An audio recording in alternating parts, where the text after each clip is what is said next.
Oh yeah. Hey guys, it's guys from Aushammer here, episode number 29. I've got myself, Scotty, the guy with the hat. We've got the Hobo King with us, Brendan. Yeah. We've got David there on the other side doing his thing. And we've got Todd with us tonight as well. So before we actually start tonight, Brendan needs to say a few things and hand over to you, big man. Yeah, so a lot of you may be wondering where Aaron Densky-Bowden is and why this strange man, who is just as good looking as Aaron Densky-Bowden, is in fact sitting next to me. Look, we were due to interview Aaron Densky-Bowden on tonight's show. We're very, very sorry to inform all of you that for reasons unknown to us, a former member of Aushammer took it upon themselves to contact Aaron Densky-Bowden directly and cancel the interview with him tonight, unbeknownst to us. We only learned this after we contacted Aaron to confirm tonight's show. Thankfully, he's been very understanding and is more than keen to come on in a future show when his schedule allows. Unfortunately, he's already reallocated his time for tonight, so we had to cancel the interview with him for tonight, but it'll be later on. Look, this is incredibly sad, and honestly, it only affects our subscribers, sponsors, guys, and viewers. So we look forward to having him on again. And in a completely unrelated issue, Ryan Price is no longer associated speaking for or has anything to do with Aushammer or the Aushammer team or any affiliated media outlets. In a brighter note, we've got Toddy here to talk with us about narrative gameplay and the fantastic medium that it brings to all of the stuff that we do during 40K. It adds a new element to it, doesn't it? It's actually because I'm too lazy to learn all the rules, so I just make them up as I go along. This is true, in perfect D&D fashion. But look, before we get into that, we're probably going to go on about what everyone's been doing this week. We had like a little mini sort of like powwow, Aushammer the Summoning Circle, which is a really cool name. I don't know who comes up with this stuff. On the show, and we kind of just sat down and had a bit of a chill about doing hobbies. So we'll go again. So Dave, I can see you're working on something at the moment. What are you doing? What are you up to? Yeah, I thought I'd try and make some sort of progress this week rather than going backwards. Ooh. So instead of buying more crack, you're working on the current stuff. Well, I was going to say I have this pile of crap, so I feel like I've gone backwards. Who did that? That looks like a lot of Slaves to Darkness. I don't know where that came from. I don't know where that came from. That's Human got a heap of chaos for some reason. Just a whole pile of chaos. What's with the empty shelf? Oh, I've got a problem. There's room for activity. Don't go there. Don't even go there. So I thought tonight I'd try and bust out some Future Blight Kings. Oh, nice. I like it. Yeah, I haven't quite decided on the colour scheme, so I'm kind of doing a mix of Rakarth Flesh and Cadian Flesh Tone. Oh, nice. Are you using washes to like make it all grimy? Yeah. So I'm just getting the base coats down hopefully tonight. Bit of Reichland Fleshblade or something like that. So whatever I decide at the point in time, and hope like I can remember what I've done. Oh, that's right. Usually what I do, if I like half cut or something, if I'm painting something, I'll have like paper on the side. Yep. I'll put strikes of the paint that I'm using, and then hopefully it's volume paint drunk. Real pictures. Oh, look at that. Look at that. He's all over it. He doesn't need any help. He doesn't need any help. I haven't got that far in my drinking effort. He's a pro painter now. Oh, I must be, but I have already taken a sip of the paint water, so that's when they said it's like, oh, let's make a paint pot and make it the same shape as a coffee cup. Like, this is terrible. Like, it's not good. At least shades do not taste good. You know, you got to at least make it like a really dirty sort of paint pot. So when you take a swig of it, you own it, and you're like, yeah, I'm an idiot. Yeah. Is it fairly clean? You never wash that paint pot out. You just keep refilling the water. Yeah. Oh, look, there's no between a pro and a mere mortal. Not too bad. I actually find blue taste the worst. Blue? Yeah, blue's terrible. No, Badab What was the old washers? Devlin Mud. Devlin Mud. That was stank. That was pretty terrible. But it was Azraman Blue just left a terrible like tang on your tongue. Well, it shouldn't be tasting paints. Don't do that at home if anyone's watching. Don't do that, kids. It's bad for your health. Drink Ard Coke. Don't drink. Don't drink Ard Coke. Don't drink paint. Of Ard Coke. Still good to go. It's just varnish. Like I'm wondering. Anyone is like, oh, this is magic. There's water in it. Yeah, sort of. Of sorts. Of sorts. Really. Nah. It's got hydrogen in there. That's for sure. Anyway, Scotty, what are you up to, buddy? You look like you're smashing away at something. Hectic. Yeah, still plodding away at these Hellblasters. And my company Ancient had a game yesterday, 2,000 points. Okay, so wait, just go over what were you versing? So DA versus DA, my DA versus his. I took my Dark Talon, some Termies, a lot of Hellblasters, and he took a Dark Shroud, Predator, and some other stuff. Sure, it wasn't Dark Angels versus Traders or Traders versus Traders? The typical Traders v Royalist matchup. Fight over who had the most secrets. How much salt, really? He was the most traitorous. I'm sorry, it's just all over my desk. It's weird. I just got the Tau Codex everywhere. So yeah. Anyway, that was interesting. At the end of turn 2, we basically had to stop and restack and basically start the game again. Battle Scribe had once again bit me in the face. Tell us your Battle Scribe escapade. Oh mate, I'm seriously at the point of not using Battle Scribe. I'm seriously thinking about just going it by hand. Whoa. You're taking a leaf out of my book. Whoa, mate. The last week. So the first one was that with the new update, the Dark Talon is actually put at 200 points instead of 180.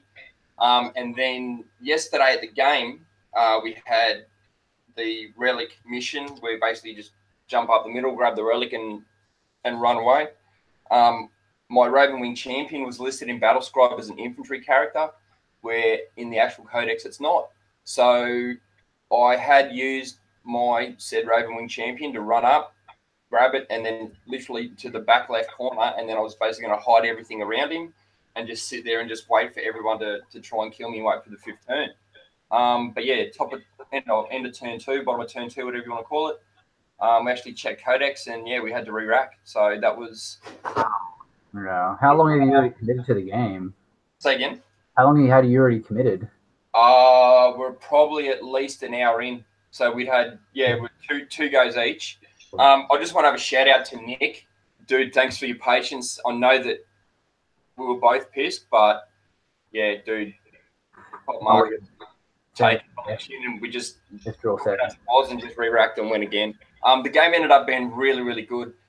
We actually went out to 7 turns. Oh, yeah, and it literally came down to we rolled for the 7th turn. He moved his Tech Marine onto the Relic. I moved 2 devs down and tried to basically advance, and they didn't get far enough. I probably should have just moved them and tried to shoot the Tech Marine, but I couldn't advance far enough, and he got to it, so he won, and that was it.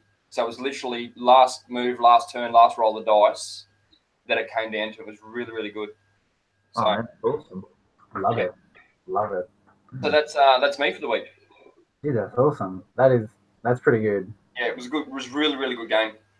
No man, I didn't get any games in, but I did pick up the new Tau Codex and did a bit of painting. It just makes it. Tau Codex just like encouraged me just to do a little bit of net building, to have a look at the new units and a bit of a comparison, because I kind of left Tau where it was after 7th, and I'm just like, I'm not going to touch this. I played a few games when it was Smelly Cheese Ball of Death. Yeah, well, when it was a Smelly Cheese Ball of Death, and I left it during 8th because it felt very disjointed, and as we know, there was a bit of codex creep, and it was very clear issues between Index and Codex armies. So that was a little bit disappointing.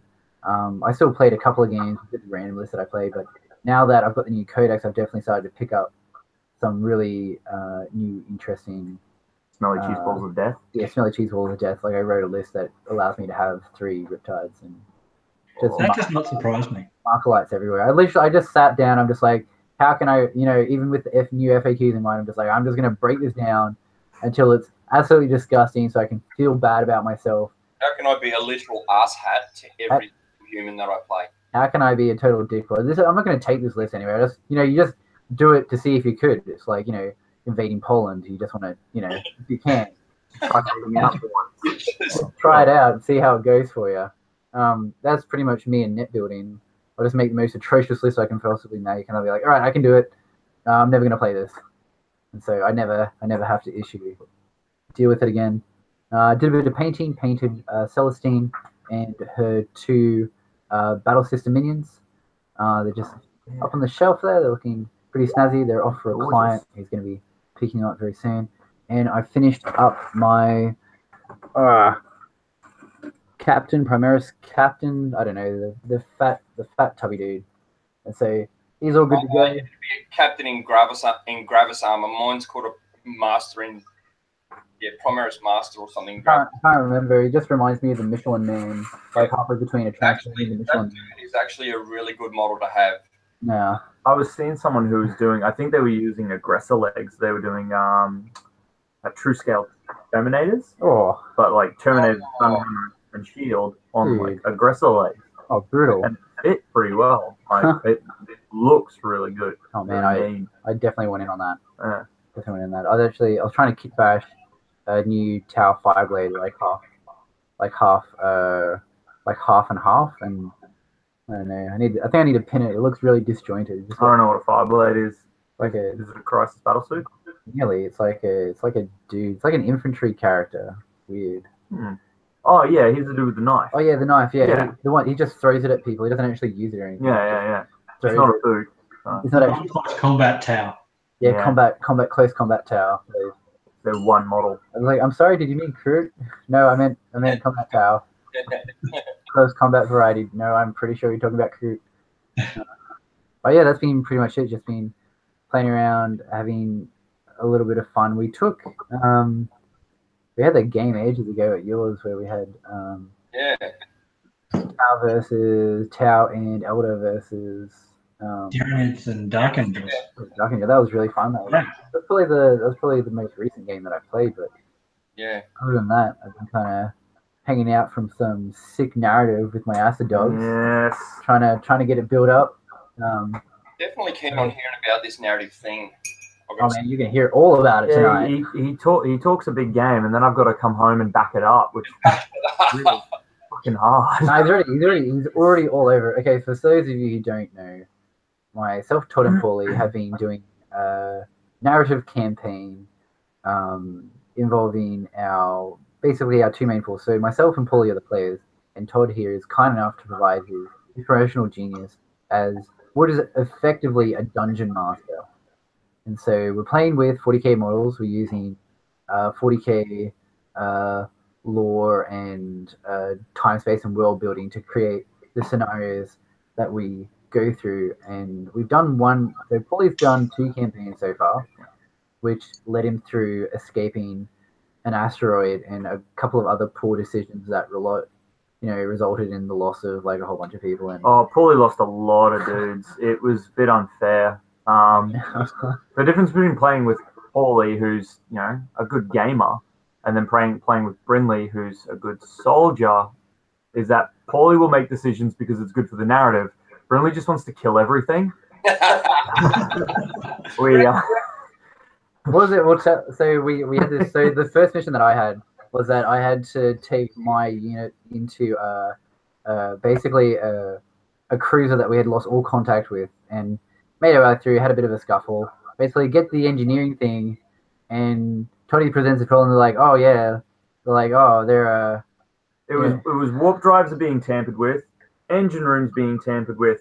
They're both happening at the same time. Where do I go? Choose. And I've gone I'm like, hold on. I had a tech priest with me. I'm just like, why don't we just hook him in and you can just vent the atmosphere everywhere, get rid of all the bad guys, and we can just walk through. That's it. Game over. Shit vented. And Tony's just like, no, that can't do that. I ended up having to bring a dude back from the dead. Chaos animated the corpse of the captain. The captain walked over, like mashed his command key into the bridge console, ruined Brinley's plan. Yeah. And then Brinley executed him by throwing a shoe in his face. Yeah, the same shoe that one of my guys had like stolen off him while looting the corpses.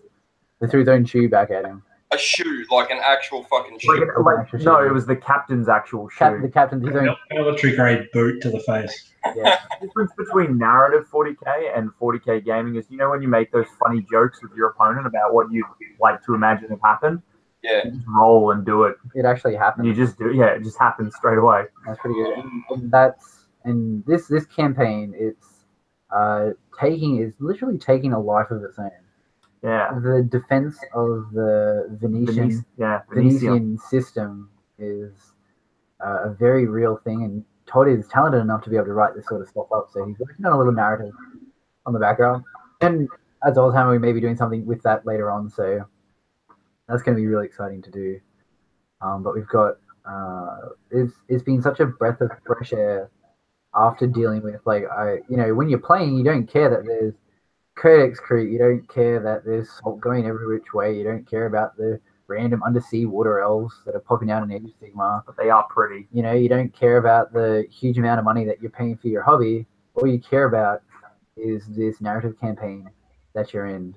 And being able to fully explore the capabilities of individual units and build character for a person like me who's starting a system that is going to be starting a regiment that literally has very, very, very little backstory.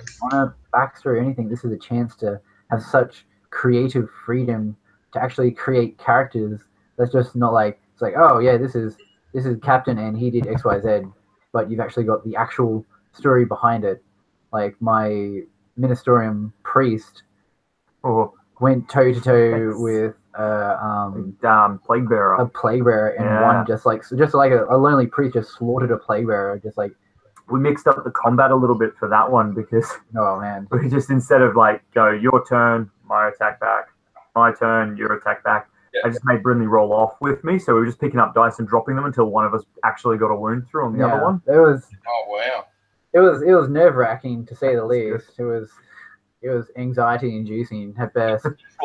Watching my very, very valuable priest, because then he'd been put on his ass like so many times throughout the game already, getting dropped by people, and he's constantly being pulled up by squad members. And so I think the acid dogs, they're like hardcore, aren't they? With the whole priesthood, they're all very devoted. So the backstory for the acid dogs is basically they do a fair amount of mine work, and then because of the stuff that they're mining, which is bioluminescent acid. Imperium FIFO workers. Yeah, it's just really angry FIFO workers that they just fly in, and then there's just you're fucked. Which is funny because when you're playing a campaign where one of the players, it all started out with Paulie wanting some background for his Venetians. He's very attached to this system and everything going on. And it's basically in the middle of like central upheaval, civil war, cults are everywhere. And Brinley gets to come and go, fuck it, let's just virus bomb the whole planet. Let's just virus bomb a plantation planet, it'll be fine. Like, totally challenged a lot because there's two very different ways of thinking where Paul is very conscientious about civilian casualties, and I literally collateral damage. He's such a good Samaritan. You just have to go, there's like a security guard locked in a building. And he's like, all right, it's a rescue party. And then I'll be just like, just frag him. Just leave him. Literally don't care. It's like, there's a whole orphanage full of children. Little Timmy Cough, kill them all their heritage. They're all tainted by chaos. Just torture. He's got the rock on top. Yeah, he's dead. So it's been, and this is part of what we've been. This is what I want to explore tonight with you guys. Like, I just want to talk about how amazing the narrative is, and how much that you can explore with it within like the 40k and the Age of Sigmar and basically any Games Workshop system. Like these ideas and these theories aren't just limited to Warhammer or Games Workshop products, simply because like most of this is from game from Dungeons and Dragons. In essence, like there have been role-playing games, and it's all about creating a narrative and just making something out of what you have at the moment, like a more involved story. I enjoy our narrative games far more than gaming for a couple of hours or doing anything else, because it's not that you have something massive to show for the end of it, but those characters that you've developed and that storyline that you've created. Well, it's your investment into it, isn't it? Because I mean, we're still talking about it. Like, this is how awesome it is. Yeah. So I'm gonna throw a question at you first, Todd. Yeah. When you're writing your narrative, or you've got the idea for the narrative, do you base that narrative around 1,000 points, 1,500 points, 500 points, like, and do you say to the boys, all right, for this one it's only 500 points, for this one bring 1,500 points? Like, where does that sort of point system? And I guess from someone who's never done a narrative, that would be one of my first questions. Like, what size army do I bring, and is that dependent on what you want to write? Yeah, no, that's a good question. I guess in a way, because running large narratives is sort of new for me. I haven't really done too much of that. The way it's always kind of been is, for your first few games, you kind of want people to fall in love with what they're doing. So if you've got too many models on the board, you can't really do that, because you're not invested in like the single guy who's fighting against like a horde of Gretchen, and he's there for 3 turns, just holding the line on his own. You've got too much going on the board. Yep. So maybe like a squad or 2, or I wouldn't go more than 2 squads. Yeah. And a bit of support. Because then you could like name them like Brendan and Carl and shit, and like actually, what's that, Carl? Like, well, I remember playing games, and we'd get a guy with a melter gun. You'd call him Ash. And he's like, Ash, fucking chicken ass. And it's just for the sake of the fact that you've now got a model with a melter gun. Yeah. His name is Ash. Yeah.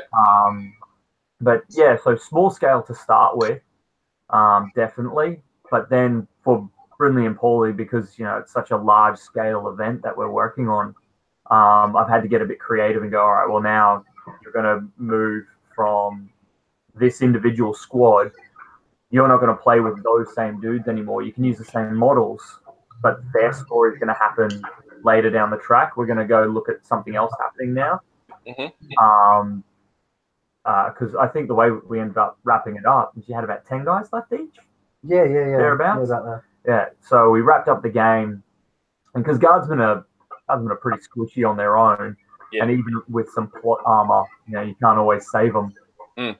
So to keep their guys alive, they all got seconded by the Inquisition. They went off the face of the earth. They've gone missing.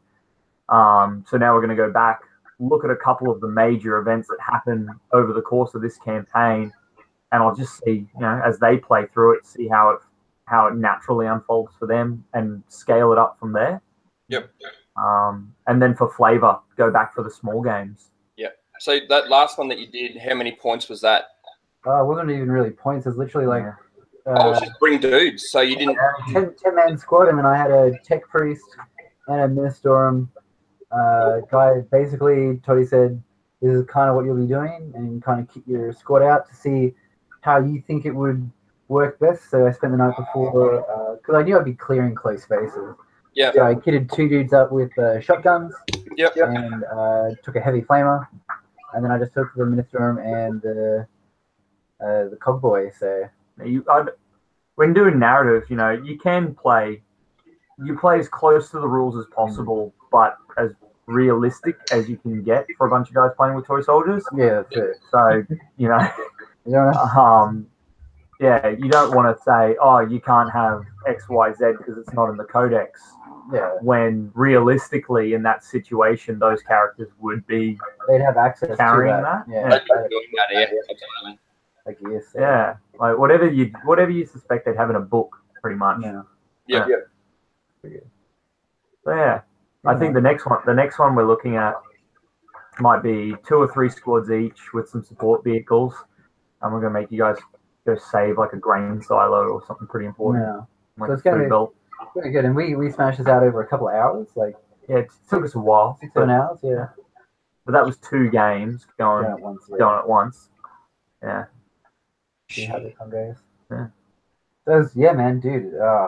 Like, so how often do you do these to keep the interest in the narrative and to keep the interest in the story?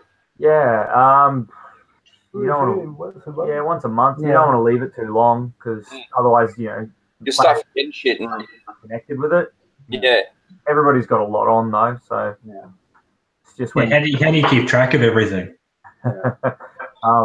with a really dodgy notepad. Take pictures. Yeah, there's lots of pictures.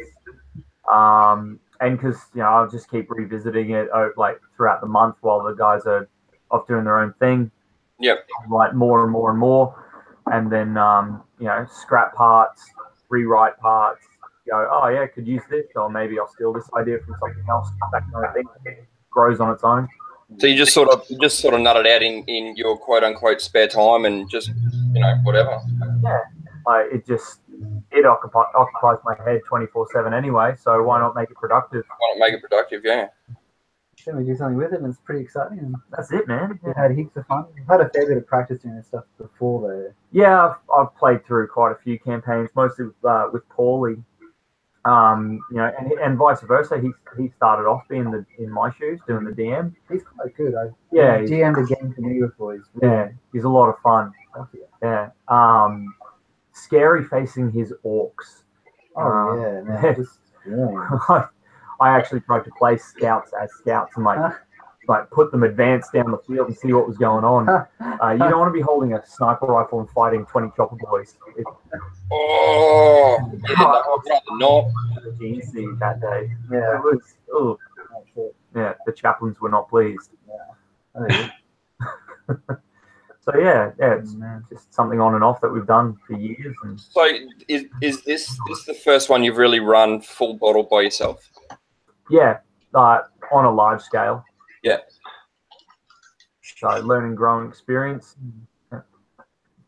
Shit, because Brinley's just killing everything. When you say points, it's you take the squad and I'll take everything I possibly can to not die. Oh, really? Yeah. Well, you want to kill the player, but with luck. Yeah. Yep. Yeah, I'll put. So you're literally making shit up on the fly. Like you've got a fairly good base knowledge of where you want the story to go, but you're literally making shit up on the fly. Yeah. Yeah, like if an opportunity that's too good to pass presents itself, go with it. Yeah. I was trying to think of a scenario that happened, like the priest and the demon was a good one. But Brinley's the other character he took was a tech priest. Yeah. Just slaughtering everything. Just decimated. Like he did so well. Mind you, the amount of 5s and 6s he was pumping out was it was awesome. Pretty astronomical. It was just this cranky machine man who was sick of everybody's shit not doing their job properly. Just do your goddamn job. Marching around this ship, setting fire to everything. Yeah. It was there was the conversation between him and the astropath. Did he kill the astropath? No, another dude killed the astropath. But we found the astropath in the astropathic chamber. He was having a chat to him, and he's like, after identifying the person, he's like, okay, you should probably come out and join us. And the astropath is like, no, this is most secure area. So it's like, all right, you stay there. Astropath is just like, wait, I'll come out. Don't leave me here. The first thing I did, stick a gun in his face and take his blood sample. Yeah. You gotta make sure, terrorists, heretics.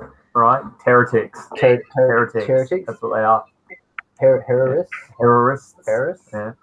See, Brinley was there on a search and rescue operation, but he ended up shooting the only person that he went to rescue. So, yeah. Oh well, he shouldn't have been in the way. Well, it was just a search mission. All he did was vomit white wriggly maggots. Yeah, he was starting to turn chaos, so there's no proof of that at all.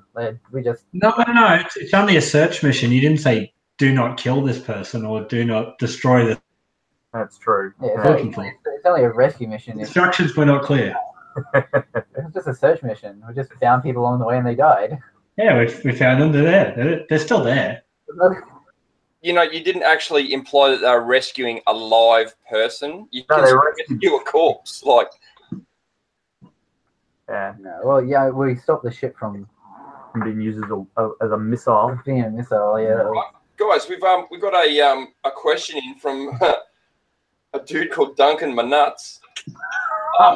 You're my hero, Duncan Manut. that's a good Duncan Manuts. Duncan K-U-N-K-O-N, Manuts. And he says, how do you generate the concept for a narrative campaign? I can never figure out how to start. Where is your starting point? What? I guess with your models. It's a tricky thing. Like, Yeah. you have to find that motivation. So for me to create the narrative, I started with a regiment that had very little information on it, so they allowed a lot of freedom to it. You have to find that sort of, I don't know. I've always been a sucker for the books, so every time I start building an army, I end up, forking out hundreds of dollars on like 10 models who are heavily customized, and never actually finish building an army because I'm just stuck with a squad of dudes. Yep. So for me, it's just natural that narratively I go, oh, cool, I've got 10 guys that I really love. They're all kick-ass. I want to do something with them. So it's basically growing out of the fact that you can't complete shit. Yeah. Just get human at completing shit. I don't have a plastic crack problem. You have a plastic crack problem. But this initial concept, hopefully to answer Duncan's question, kind of came from like Paulie had this great idea he was creating his own homebrew chapter, the Venetians.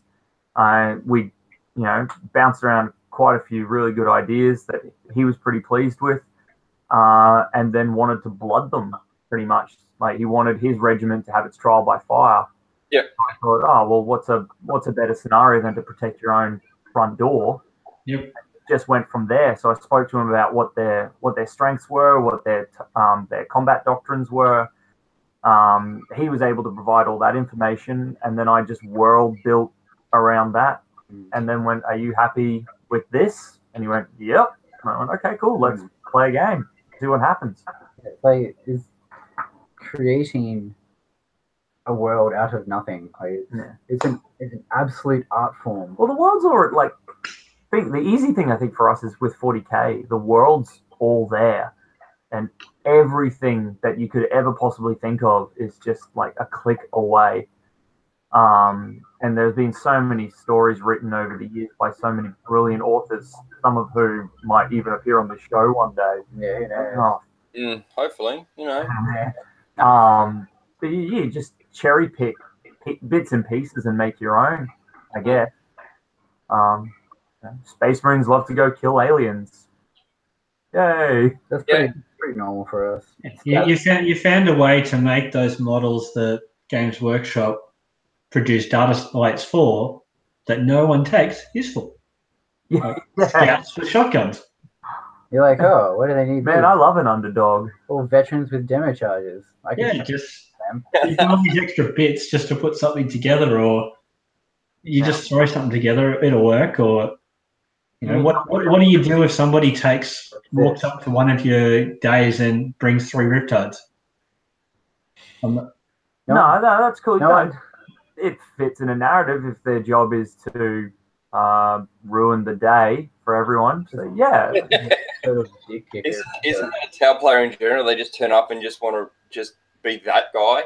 But the thing about narrative is, I guess, you kind of have like that gentleman's agreement, don't you? Yeah. Where you go, all right, cool. Like if you want to play a game where you're playing bulk crap, like even just like heavy gear like Riptides, that's awesome. We'll do like a tank battle, and we'll set it as like a major engagement, and you just run it as a 40K game, but then find a way to tie it into your overarching story. Yeah, and the problem is that if you're going to be a dick, and the GM's just like, you're being a dick, and you're like, I know, but I'm going to do this anyway. You can do all sorts of crazy stuff, like your Riptides are suddenly like a dick. Yeah, your Riptides are suddenly not working, or they've been struck by like lightning because you've overcharged them, or they just automatically overcharge and they just blew up everywhere. Oh no, you didn't pay your underlings, and they forgot to load the ammo feeds. Yeah, it's a lot of a lot of stuff can happen. So a lot of ways to ruin someone's day, basically, if they want to come in and try and ruin you in the first. Roll the dice on a 1 to 6, you explode. Exactly. 1 to 6, you explode. And the only way you can win that is it's a cock dice. Cock dice is the only way. It's not impossible, but really unlikely. But that's why that relationship and that banter with the person who is DMing these sort of events is so really important. Yeah, actually knowing who you're having a rapport with your people and your mates in the first place is sort of, I would say, meaning enough to not be an asshat. Yeah, you can't be a total. I mean, even with other people that you're playing with, it's like anyone you're versing, even in normal games, you don't want to be a dick to other players. Yeah, because you're just going to generate this terrible reputation for yourself, and no one's going to want to play with you. Yeah, I got tabled on Saturday, and it was one of the most fun games I've ever had. Hands down. I learned heaps from it.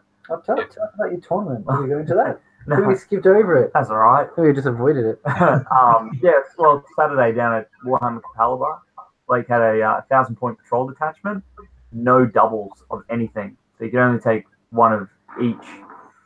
So you could still have 2 HQs, but you couldn't have 2 librarians. Yeah. So that was a lot of fun. I got to run Chosen for the first time ever. Oh, yes. Chosen, 4 plasma guns. And that was my hobby for the week. I built a Rhino. That's crazy. I built it at work, then took it into the back room, laid down a drop sheet, sprayed it, had all the kids complaining that they couldn't breathe. I'm like, you'll be fine. No, you'll be fine. Don't worry about it. You're in a private school. You've got fresh lungs. Shut up. Paying good money to be here. 1,000 points, control detachment, no doubles. Got to play. It was a good mix too. Yeah. Got to play Space Marines, got to play Necrons, Dark Angels, Dark Elder. Oh. And was that with the new rules? It was with their new rules. Oh, how'd that go? I got a minor victory. Oh wow! But it was a tough slog. Tough slog. Yeah. I got really lucky. I went first, and because it was pre-FAQ, so I was still allowed to do my deep strike down near him, and obliterated, and then warp time to Morphine all the way up the front line. Nice. Which is still allowed. You can still warp time Morphines. Can you? Fuck yeah, you can. Yeah, nice. Yeah, they don't deep strike, so it doesn't count. Oh, so what do you do with them instead? You move them 10 inches, and then you warp time them. Oh, that's and then they move 10 inches again. You move 20 inches off the board. That's pretty good. And then you charge somebody for 10 inches. Yeah, that's all you want. Yeah. That's all you want. So yeah, ended up, all around coming fourth. But that last game was against demons.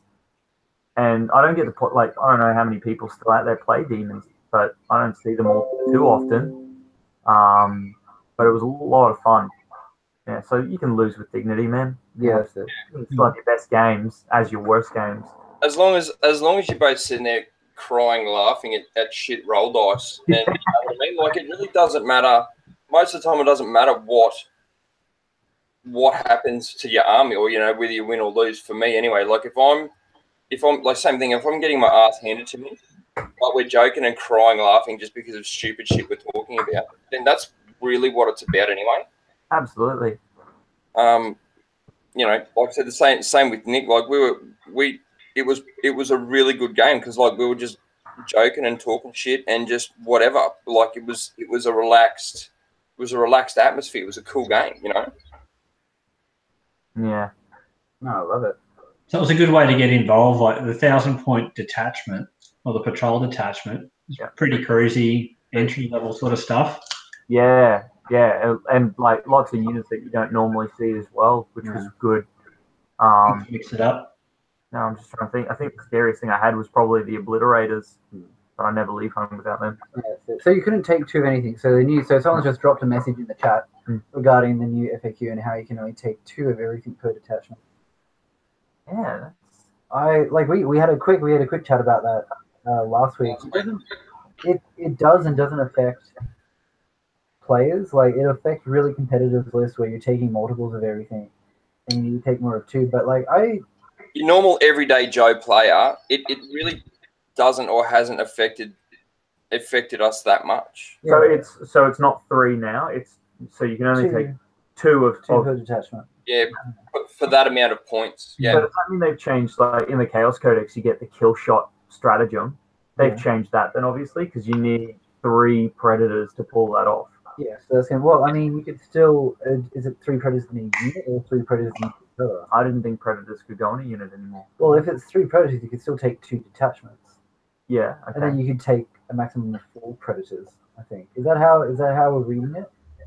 It's three detachments. So for 2,000 points, it's maximum 3 detachments, and then maximum 3 of that unit, 3 of that data sheet per detachment. Okay, so that's at 2,000. That's at 2,000 points, though. So 1,000 points, it's 2. I think up to 2,000. Or anything less. 1,000 points is about 2, but it's not including troops and transport. Correct. Yeah. Okay. So you can still do that, and so with the Tau, you will still probably see Tau drone spam because you can still take your 2 units of 4 drones, but then you can also give every squad that you're taking the maximum amount of drones as well. And then once they're deployed, they treat it as a separate unit. So where is the real Brinley tonight? Yeah. So this is He's opened the codex and just completely. This is all Brinley does between episodes of Aushammer. This is a change code. I've just been waiting for that. I've been waiting for that Tau codex to drop, to turn into like an absolute power gamer. Between narrative play and this, it balances me out. Yeah.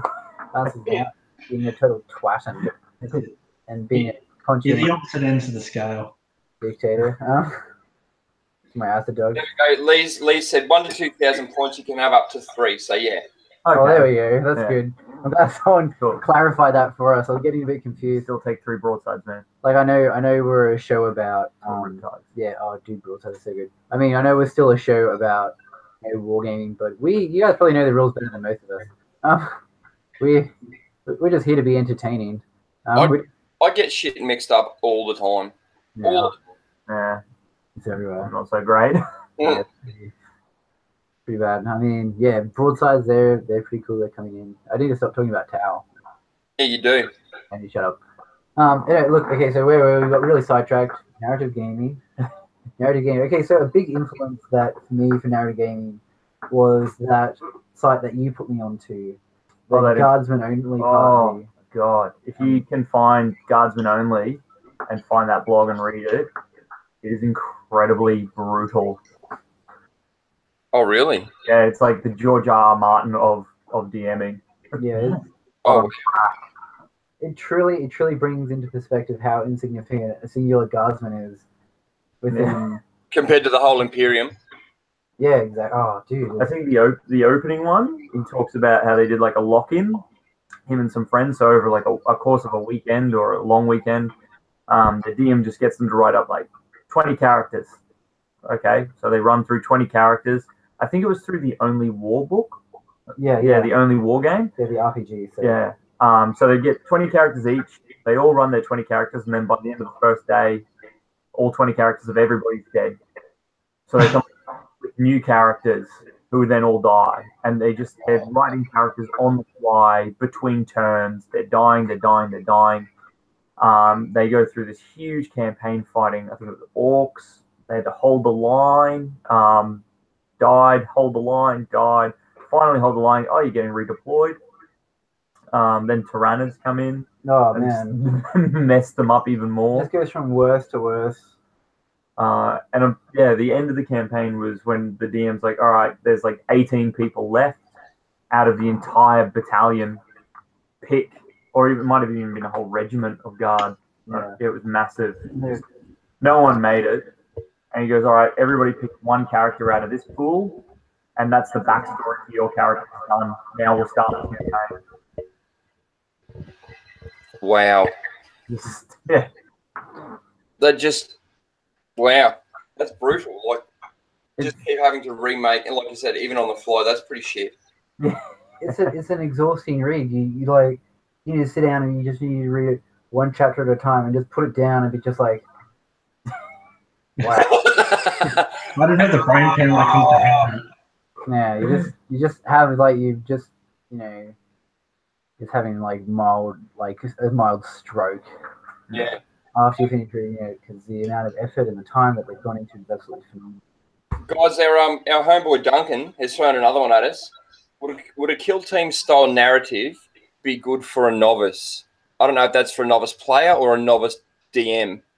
No, probably. Oh, either, I guess. Either. Yeah. Hold on. You keep talking. I'm going to try and find it. Because kill team like relatively small scale. You've got just one team. Yeah. And then I think they even give you some. Is it in the old kill team book? Kill team is per points per literal model, like you don't do squads, like it is literal, like you can have different move around as individuals. Yeah, that's perfect for narrative. Yeah, this is kill team here. Oh yeah.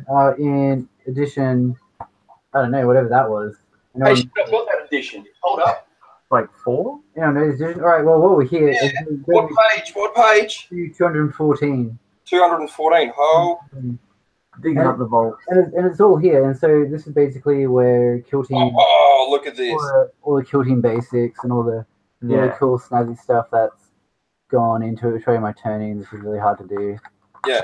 And so it's got all the rules in it. I don't know if they're going to be bringing the new kill team out. But yeah, they got a plan to bring out a few releases around the whole kill team thing.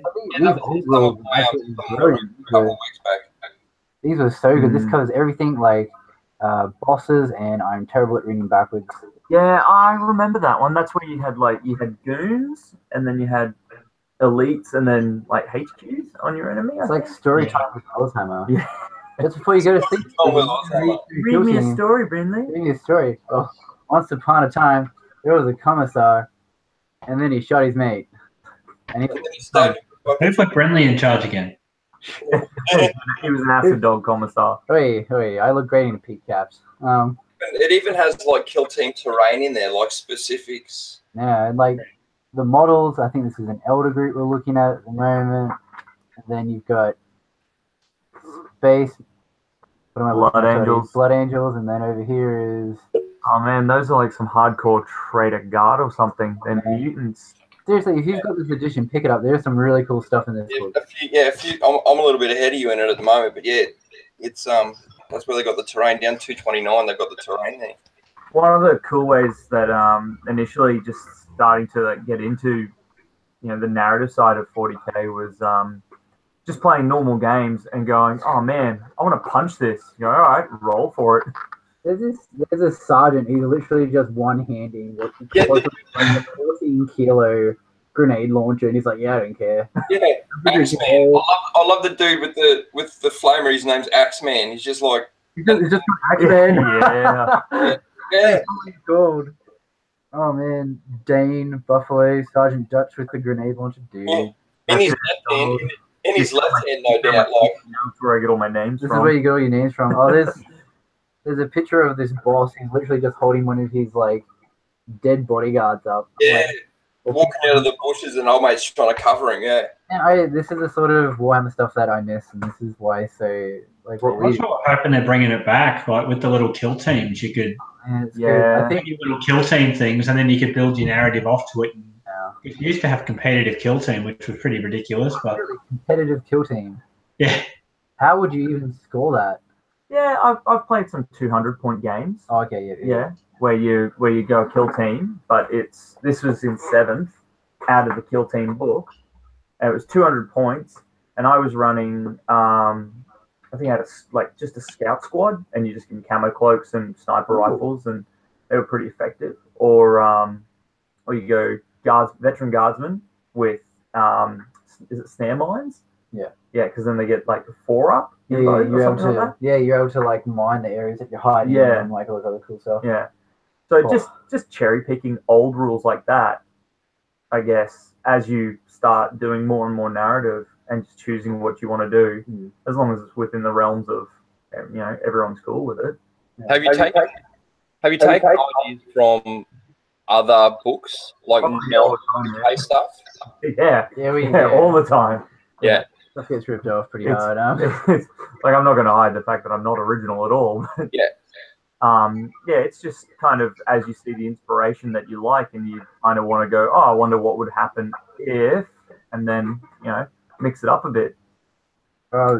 Duncan Nuts has said there's a Kill Team event at Mount Cravat this week, which is really cool.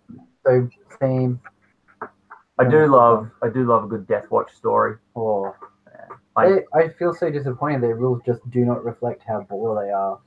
Yeah, but that's in like a full scale game. Yeah, you true. make a kick-ass team and you go clear out, like a derelict space hulk.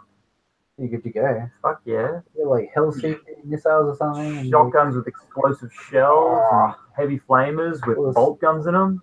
Yeah, why not? My original kill team, when they actually brought out Death Watch, I put together a little kill team sort of thing just for that, and I've sort of picked up models ever since going, I hope they bring it back. Yeah. Yeah, well, even like an army like Custodians, how awesome would it be to run 3 Custodians just up against hordes of demons and be like, yeah, these dudes are lost in the, what do you call it, underneath terror, when Magnus did his thing when everyone says he did nothing wrong, but he really just ruined everything for everyone all the time. The Webway. Yep. Yeah. You can't get through a show with somebody mentioning Magnus, right? Got it. We tried. Now we're going to reset the clock. Oh, this guy. Number 1. Broke the first rule. That's it. So good. Yeah. Yeah. So what are some of the downsides you've had? Like, we've just talked it all up. Like, as a DM, what is some of the shit things you've had to deal with? All right. Apart from Brinley breathing near you. So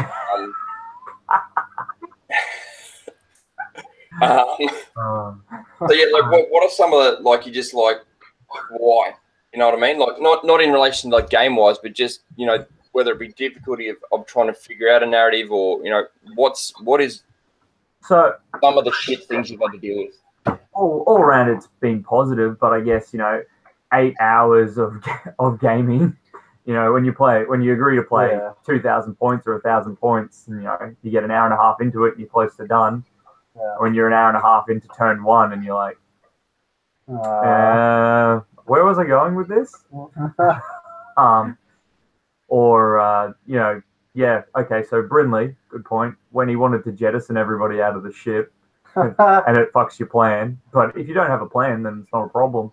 Yeah, pretty good. I think a big thing about being DM, like a little bit of Dungeons and Dragons stuff, is that you have to like, you can spend so much time making this beautiful, like, real-filled interactive narrative, but the chances are is that your party is gonna either probably try and pub crawl, or they're gonna find a minor character, and they're gonna go off on this random side quest for like 3 days, and then not come back, and then the side quest is gone. Good example of that is I've got a Dungeons and Dragons group, and our DM is just fantastic. He's really, really chilled. He's very laid back, and it's all right. This is the world. This is your mission. This is the story. But how you go about doing it, I'm not going to get involved. So his hints are really subtle, and we're a bunch of murder hobos. We're terrible at doing good things. So he was like, oh, there are 20 dragon warriors, and they're all like 10 foot tall, really buff. They've got wings. You can hear them like growling, and they're eating a band of survivors or something. Yeah, we'll go attack them. Okay, but there's 20 of them, and they're eating these people, and they're like 10 foot tall. Yeah, okay, so this is how we're going to attack them. It's like, okay. So we killed one. Our sorcerer almost died. Our monk fled into the trees. Of course the monk did. He was drunk. Yeah, the monk just bailed. We have 2 rogues. Both of them just vanished. And I rolled a crit 1 on my intimidation when I tried to pick a fight with the dragons. So in the story at the moment, my character is now in a prisoner cage. So it's You can drop all the hints you want. Some people just don't get them. They just want to attack stuff. They just want to vent that atmosphere. That's all they want to do. It's like you know this is going to end badly. I still want to do it. Oh fuck, righto. Yeah. Like no venting atmosphere in 5. Everyone will die. Yep. Let's do it. Let's do it. Sounds good. That's the best idea I've had all day. One step forward, everyone dies. Everyone dies. Best way to do it. How is our wonderful live chat going? Are there any? I did sneak a peek at someone like making comments about you can still take squadrons, so you can still take 9 basilisks. I don't want to get my hopes up. I actually just want to find the rules for that. Yeah, you can probably end up taking like, because I was having another look at it, going a whole Chaos God thing. 9 Armature Warglaives. Yeah, I don't know why. I think they're a bit points-wise too much at the moment until they get probably an FAQ themselves or a little bit of a change-up. What is a Warglaive? What is this? They're the little mini knights that came out of Forgebane. Yeah. You actually have a box of the box in 79. We didn't even remember. The models and what they are. I've got the box over there. It hasn't, like, the only time I've opened it was when I literally did the box review, and then I snuck it back on the shelf for later, and that's where it's at. There's too much plasma on your brain, I think. Oh man. Doing the thing. Yeah. No, so you're gonna paint them in the traditional colors, and you decide what you're gonna do with them. You're gonna start painting it up. I don't know. I don't know what I'm gonna do with them yet, to be honest. Oh man, that's okay. I've got to finish off these hell. I've still got DA to paint, man. That's Ron. That's like later Ron, like Ron. Make a mini night house and we'll run narrative. Oh, do it. Oh. Tempting. Don't. It's good to go. He's done that on there. He's done it. Massive. Look at that. We know. Is that the new one or the? No, that's the old Knight Lancer. Yeah, that's still pretty cool. I was always impressed when they came out. Is that a full resin kit or is it like an extension kit? That one itself's all resin. Oh So yeah. not too bad. Never been rich enough to buy a kit as pretty, so I've wanted to know for ages. I still want to get a few with the little baby knights. You got to have them running around. So, I wonder if someone's gonna like. I don't know. When a mummy knight and a daddy knight like each other. Have like you get a Primaris Dreadnought. You get heresy. I'm wondering about that too. No, this part of part of the commission. Commission. Myself. Oh man, what have we been up to? Right, so narrative's amazing. Is what we're all about. Everybody should do more narrative. Everyone should do more narrative. I cannot feel on about that enough. Write me in, Todd. I mean, I'm going to bring some DA and just make some stuff up. Oh, man. I mean, Dark Angels don't need an invite. They just turn up whenever they want. They just turn up with all their secrets and lies and then just wreck face. Yeah, they're probably one of the easiest chapters to implement anywhere because they are just the arse-hats of the galaxy who show up whenever they want. They don't need a reason or an excuse. They're just there. They just do their thing. Why are you here? Shut up. They're not traders. Not allowed to tell you. It's a secret. I might have to break out the Death Watch then if you're going with the Dark Angels. Oh. Things fighting voids. Just trying to say that Death Watch and Dark Angels kill each other and being heretics. By the time Paul goes on, there'll be a bloody Tyranid hive fleet there. He's coming for you. I could do that as well. I could bring some Tyranids. I could definitely bring some Tyranids. Oh, well, so bad. You have Gene Stealers. I played a game against Gene Stealers and narrative with Paulie. Oh yeah, and that was really good. I had some scouts that I had to clear, and they did it right. Yeah, I think the sergeant died, but I think that's the thing with narrative is you try and give them a bit of plot armor. You try and make unplayable units or the not cool units cool and give them their moment in the sun. but it can still go horribly wrong. Yeah, because you're rolling. Roll one. Oh, man, I played a game where I just had one tax squad of veterans, and I like custom built these veterans out of all the kits, made them look really pretty. Drop pod comes down, doors open, and there's just like a splattering of cultists around, and I failed 3 armor saves. Oh. And then we were like, oh no, that's cool. We'll give them like Marine Constitution saves. So when they go down on the ground, you roll a dice, and if you get like a 5 or a 6, then they get back up. But if you get a 1, then that's it. They're done. Gives the player a bit more chance. He did 1, 1, 1. Roll all the ones. Dead. He's not rolling 2 dub dice. all over. Yeah. That's good. It's good fun. Like sometimes you'll get characters that just keep popping up. They just don't die. Yeah. Didn't I shoot you like 3 narratives? Nah. Man, Brinley had a dude in the last game who went down like at least 4 times. Just kept getting knocked down, but kept getting rezzed up. And coming back, just kicking on, doing his thing. He did really well. I was really proud of him. I think it was my guy with the shotgun. I was gonna say he wasn't the dude who ended up like holding the corridor at the end and like jumping over with the 2 knives. No, that was old me who stole. So my heavy flamer died within the first few minutes. Oh. The ship. That's okay because one of the other guys are just like, all right, sweet, you're dead. Just stole his gear. And I still had a heavy flamer, so. I don't even think he grabbed his dog tags, man. He just like took his provisions, took his weapons. That was it. That's all he needed. It's like, sweet, I got a heavy flamer now. Worth it. Loot the carcass of your fallen comrade. Yeah, that's what Athens are all about. That's all they do. They're only barely imperial. So their heritage-hating ways and the fact that they've got a commissar standing around awkwardly going, no, you guys are probably a little too zealot for me. I might fail. I'll shoot you myself. If I hop around these guys, they're going to torch me. Oh, is that a Cadian over there? Is that a Katie? I better go talk to him. Oh, hey, Betty.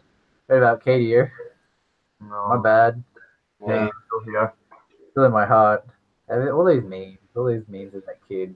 Like, point to the Eye of Terror. It's like, over here. Point to Baal. Over here. Point to Kenya.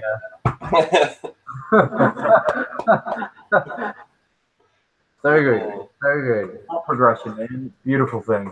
Oh, man. It was bound to happen. I played in the original Eye of Terror campaign. The one in 2004? Yeah, like 2000. Where the Wolfen came out? No. Before that. Way before that. No, like Eye of Terror, like 1998. Hold on. We'll tear out the... 98, was it?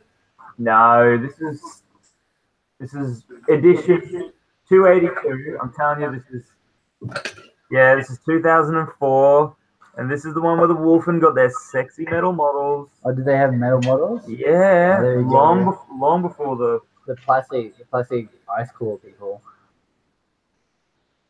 Anyway, I played in the original campaign with my older, and that was ages ago. And then they're just like, "Oh yeah, Katie has fallen." And I'm like, and then cheers, fuckers.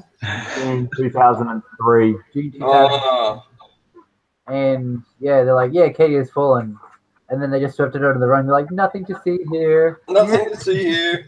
Like, what? I just played a campaign. It's like, oh, you're going to do a global campaign, but it's only one planet. So you can only destroy one planet and not the entire galaxy, you peasants. Best edition of Grey Knights ever. That's when Grey Knights, that's where they should have stayed. In a book with Inquisitors and all the other cool stuff. Back when Brother Captain Stern would just wreck your entire army. See, that's what he's supposed to do. That's his entire job. Like, the Grey Knights are like... You're supposed to do one job. They're Space Marines, but they're more than Space Marines. They're like, you get 1 million Space Marines, and you might find one Grey Knight. Yeah, I think the way they do Grey Knights, it's 1,000. It's literally 1,000 Space Marines they'll go through to get one Grey Knight. Yeah. Oh. Yep. Dude. And they don't care, and that's why losing a Grey Knight is such a massive deal for them. Yeah, that's why Metal Raptors, man. That's why they've got, like, in the Grey Knight's books by Ben Counter, they go through how under Titan there's like entire cities of mausoleums dedicated to Grey Knight. The loss of Grey Knight was so great. Like they would literally they would be interred in a thunderhawk of stone. Cool. What? Yeah, because that's how valuable they were. Wow. They've got entire cities built underneath the chapter keep in Titan that are literally there to house like a squad of dead Grey Knights for the deeds that they've done. Like there was a story. There's like a paragraph that says, they recreated the final moment on an entire battlefield, and the location of these two guys that you can see them fighting like hordes upon hordes upon hordes of stone demons, and these five brothers are literally just standing in the middle of this gigantic horde, and they're looking down at it. It's all carved out of stone, 100% recreation of their final moment. Wow. There's so much. That's cool, man. That is so fucking cool. Yeah. That is what I love about that stuff. I wish I was that cool. Oh man, I'll be happy if like my gravestone says, "Please don't step on the grass,"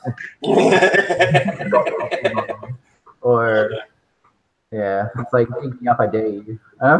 You just get out the told you I was sick. So. Oh yeah. I do like the Grey Knights, man. I think they get a bad rap for what they are. Yeah, they're just better in secret when no one can talk about them. Definitely. Well, they're pretty. No, you know what I mean. Like they're pretty cool. They're cool, but they're not like. They're not. No, when you say they're cool, like they're cool because they used to be like this elusive, secretive fighting group that no one knew about. Yeah. Now it's kind of like, Grey Knights. It's like we all know about the Grey Knights. It's like, you Imperial citizens, what's a Grey Knight? And like, heresy.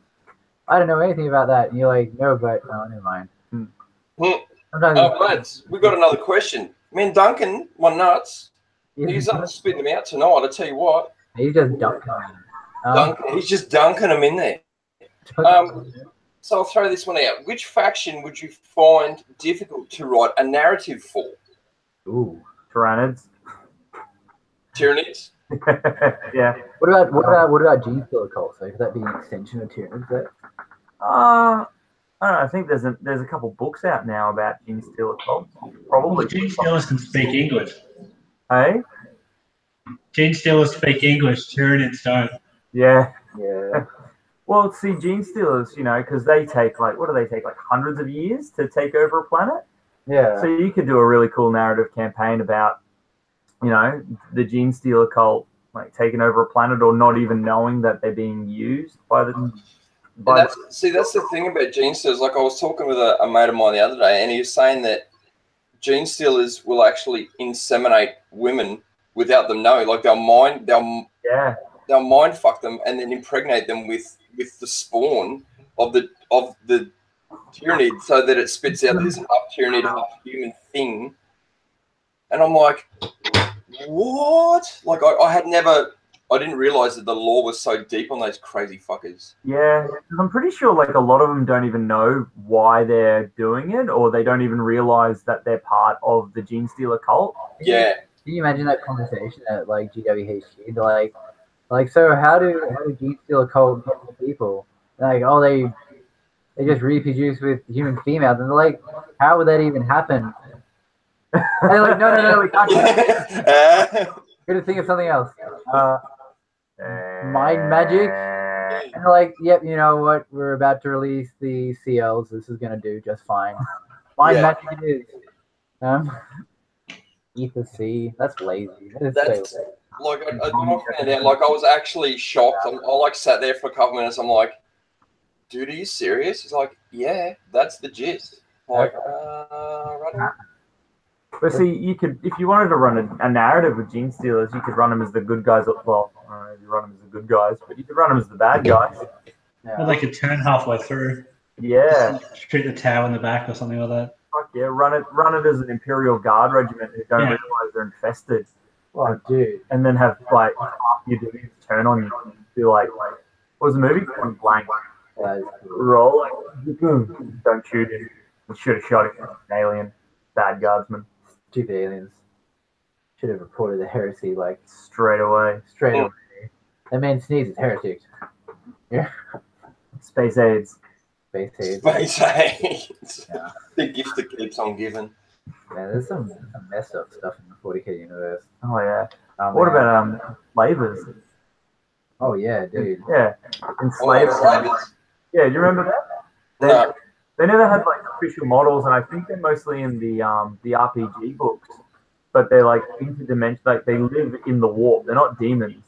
They're like these interdimensional things that punch through the warp into the material realm, Right. and then they'll like hook their tentacles. They're like floating sacks, and they hook their tentacles into the heads of like I think it's psychers. Yeah. Yeah, and then they mind control like people in radiuses around them, but then they'll draw more of their own kind until they've created like a network where they take over whole planets or whole systems. Man, the Death Watch books when you could RPG as a Death Watch. Yeah. Yeah. Wow. I need to brush up on my lore a bit more, I think. Man, there's nasty stuff in the 40k universe that don't have armies. We should do an episode on it, like all the terrible stuff of the 40k universe. Yeah. Well, my 40k universe sucks so hard to live in. Why Have you got the old Third Ed Codex rule? The old which one?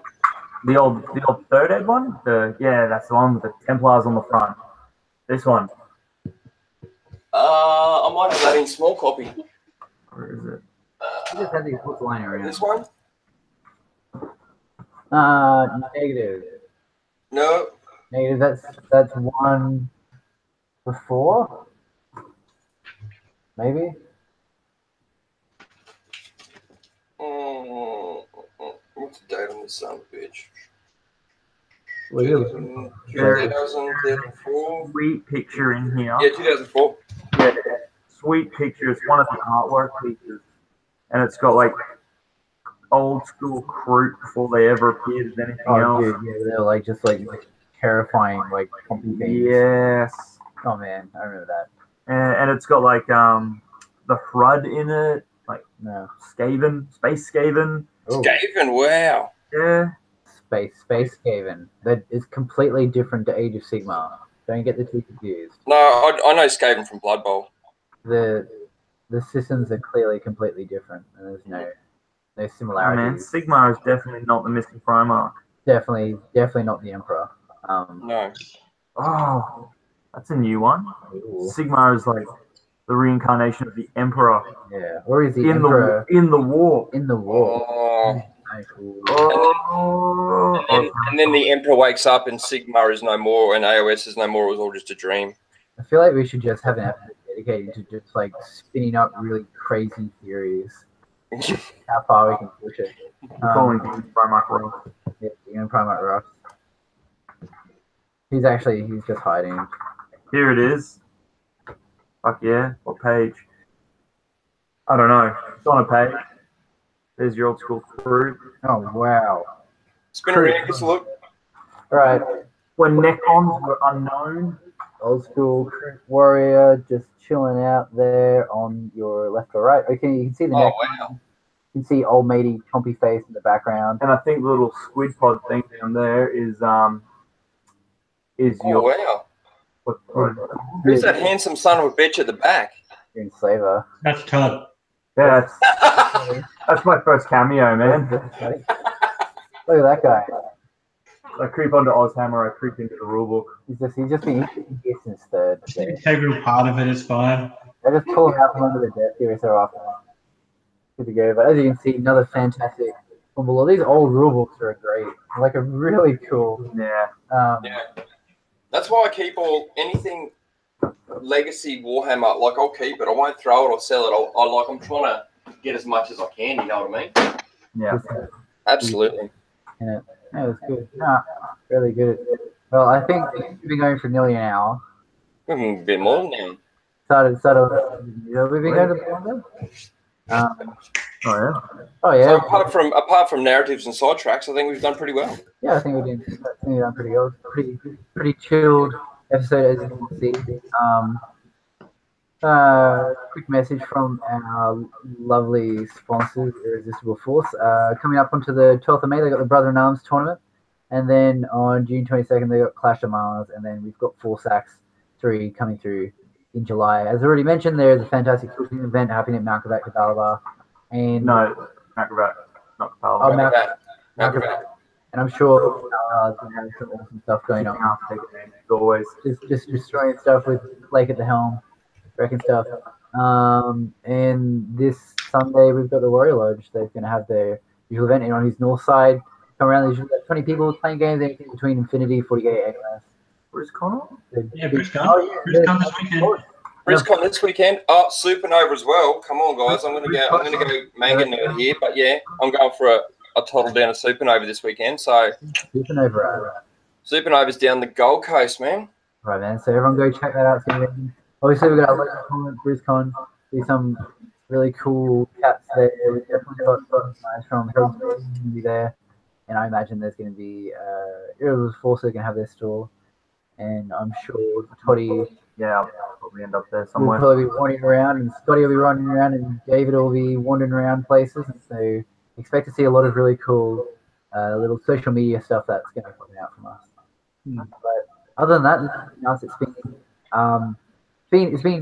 been a good night. We've enjoyed it. It's been heaps of fun. It's been a sweet privilege talking to Toddy again. On the show. Thanks for the time, Todd. Much appreciated. No drums really at all. Paint those nights. Those nights painted. To all of our viewers and subscribers, thank you for joining us tonight, and thank you for watching this video. We're sorry we haven't been able to have Dempsey voted on, but we'll definitely be getting around to that in the near future. For anyone who's got any Kickstarters they want talked about, or any events in general, please hit us up. If we don't know about it, we can't talk about it. Other than that, that's us. That is Aushammer episode 29. I can't wait for episode 30. We'll see you guys all in a fortnight. Make sure you tune in and watch out for the random summoning circle. That's it.